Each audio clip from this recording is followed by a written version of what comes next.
We have some questions for you, all right? Sure. Do you think that this is a spectacular, now we're putting these words in it deliberately because we're wanting to feel for your vibration in it. Do you feel that this is a spectacular time of technological development? Absolutely. Do you believe that there are technologies, really potentially beneficial technologies, that have already been discovered that have not yet come to fruition? Probably, yes. Yeah. So you believe that there's plenty of stuff in the pipeline that are ideas and theories that haven't come to fruition, maybe because they don't have the funding yet, or whatever. Yes, yes. So do you believe that there are technologies that are understood by mathematicians and scientists and engineers that are in the process of coming to fruition? Yes. Now, what do you believe is required in order to jump in at some point to something like that that's moving along? What do you think is required for anybody to get on board with that? Knowing the right people. We thought that's what you thought. No, it's all right. Yeah. Knowing the right people, being at the right place at the right time, getting the end, that's what most humans think, because you're used to dealing out here only in manifestations. But we're talking about an energy stream that hasn't really manifested. We're talking about things that are in the process of becoming. So it isn't knowing the right people, because there's no people in there yet. There's no people in there yet. It's aligning with what you already know. I know that technology abounds, and I know that good ideas are there, and I know that I can be in the receiving mode of hatching a good idea. That's what I want to own, and so far I haven't. But the reason that you haven't is because you're doing what so many people do. You've fast forwarded, not really, but you've tried to fast forward into the manifestation, and you can't get on. It's like the merry-go-round in the playground that is spinning so fast, and you want to get on, but every time you try, you just get knocked off into the bushes because it's going too fast, because you weren't in on the beginning of the momentum, and you're not up to speed with whatever it is. Does that make sense to you? So how do you get up to speed? By knowing the right person? No. You get up to speed by having conversations with yourself like this, by acknowledging all things are possible. If anybody can do it, I certainly can be one of those. This energy that flows into this time and space is available to all of us. It's an equal opportunity for all of us.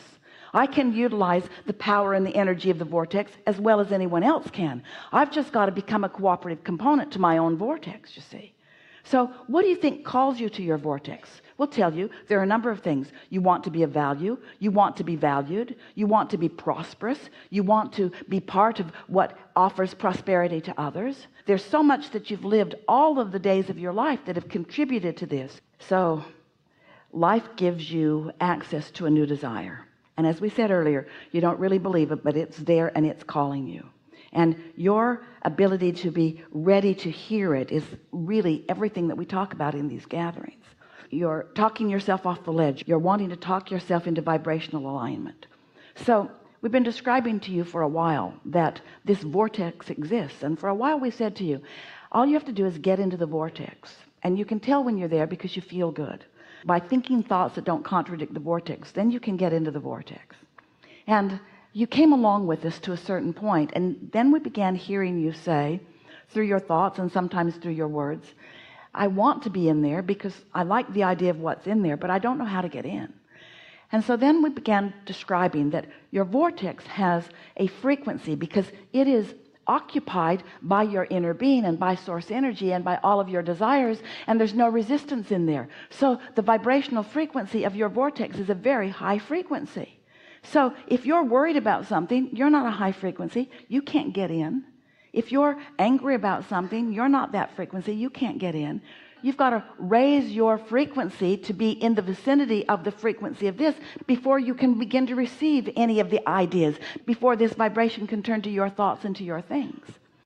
So we began describing this receptive mode. So here's the energy of your vortex, where all these riches that you want, this gold mine is, and all of the value to humanity that you've ever wanted to be. It's in this vibrational frequency. And so you have conversations with us and with yourself, but it's hard because you've got beliefs that you've been dragging around for a while. Beliefs like why would I be the one that deserves? And if it's really real, won't everybody try to get on? And then won't it all get watered down? And then won't it not go anywhere? And is this another fly-by-night scheme? And there are all kinds of things. This time, instead of trying to think your way there, you've decided that you want to be there where there's non-resistance. So you need a path of no resistance for yourself. And your beliefs certainly are not the path of no resistance. Your beliefs are full of resistance. We can't even talk you out of them.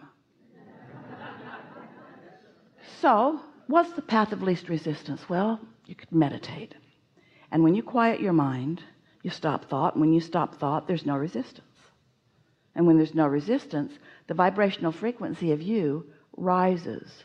That's why Esther can hear us. That's how Esther met us. She meditated, quieted her mind, her vibration rose, and there we were. Scared the fire out of her.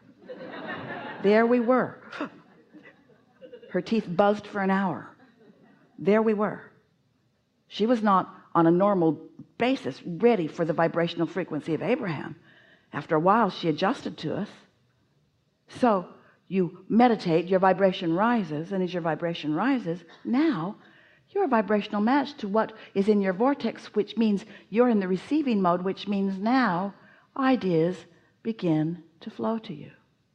So we want you to know that just meeting with these people was one of those experiences. In other words, you were in a frequency where some of what you're wanting could be satisfied in that way. This is the vision that we want you to hold just for a moment. You're right there, and this is going to be so helpful for you.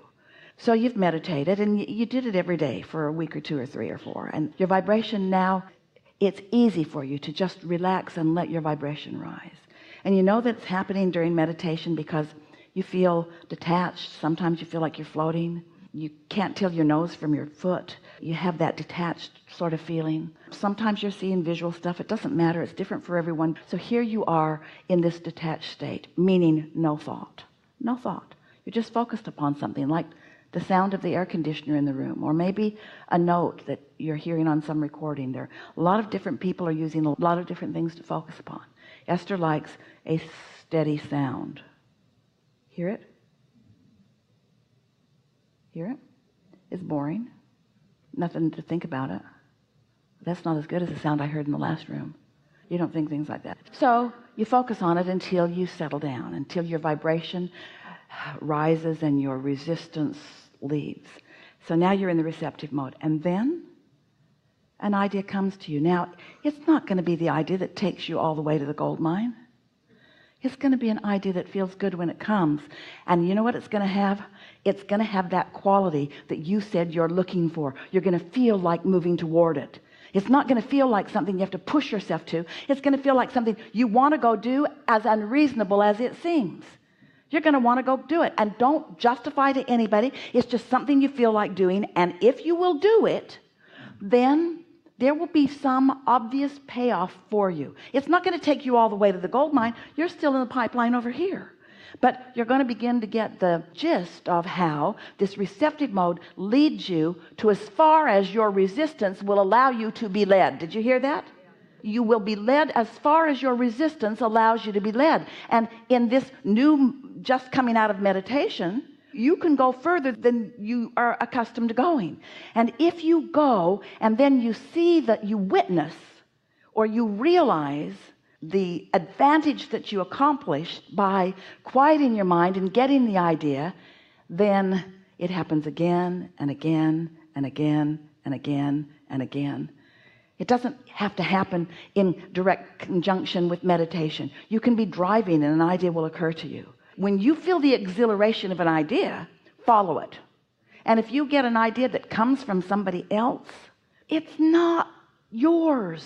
Your inner being will lead you, and your inner being might very well lead you to the same group of people. We're not trying to get you off that track.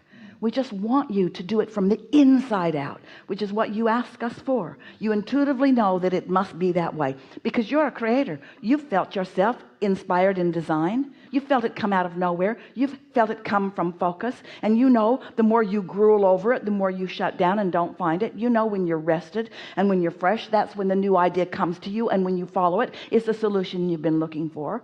You understand all of this. You've witnessed it all. You can apply it to anything. Your inner being knows what your path of least resistance is to it. Your inner being knows what beliefs you hold, what beliefs that are in your way, and your inner being doesn't even need you to change those beliefs. Your inner being can guide you even with them. But if you want a path of least resistance, meditation is the key to less and less resistance. So think about it. How would you go about changing beliefs? Stay with us on this thought just for a moment. So let's say you've got many beliefs that hinder you from that. I don't believe that there's that much money for me. If it's that easy, why isn't everybody doing it? Let's say that you've got these beliefs that are in your way, and your inner being knows that you've got those beliefs that are in your way, but your inner being doesn't need you to get rid of those beliefs, and it's a good thing because you can't be talked out of them. Have you ever tried to talk anybody out of something? They just dig in and hold tighter to it. They just argue for it even more. Haven't you noticed that? You do it to yourself too. So you've got these beliefs that are in your way. You can't really get through them, not for long. Maybe you could talk to somebody that makes you believe for a minute, but as soon as they stop talking, you go back pretty much to what you believed before. But now you've decided to meditate every day. 15 or 20 minutes, you manage to quiet your mind. Your vibration rises, you get into the receptive mode, and you feel an idea and you follow it. And then you meditate on another day and your vibration rises and you feel an idea and you follow it. And then you meditate again and your vibration rises and you receive an idea and you follow it. And before long, what you followed has led to a new experience that defies that old belief. Because words don't teach, it's only life experience that teaches. You're now living something that you didn't believe you could live. You don't need to be talked out of that belief. You just proved it to yourself. You found the evidence of it. You see what we're getting at? The way to bridge those beliefs into things that are beneficial to you is not by going after them. You cannot get to the bottom of anything. There is no bottom. The more you focus upon it, the more it will show itself to you. It just gets bigger and more of a part of your life experience. Did that make sense to you? We wanted it to, because that's what you're living every day of your life experience that gives birth to new desires that you deserve to experience the thrill of then witnessing it coming into being. Do you know how much more satisfying it is to create a sculpture than it is to go buy one that somebody else has created?